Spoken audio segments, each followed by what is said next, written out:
রয়েছি তালসারি। এটা একটা মৎস্য বন্দরের মতো দেখছেন, সব নৌকা দাঁড়িয়ে রয়েছে।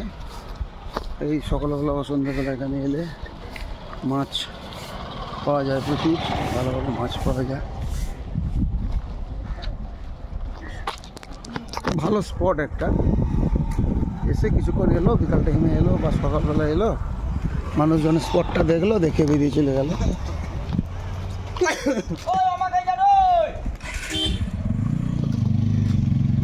এই জায়গা এখন জোয়ার চলছে। জোয়ার না হলে ভাটার সময় এখান থেকে একটা দ্বীপ আছে, ওই দ্বীপটায় যাওয়া যায় ভাটার সময়, দেখাচ্ছি আপনাদের। দূরে ওই যে দ্বীপটা দেখতে পাচ্ছেন, ভাটার সময় হেঁটে হেঁটে যাওয়া যায়, ওই যে দূরের দ্বীপটা।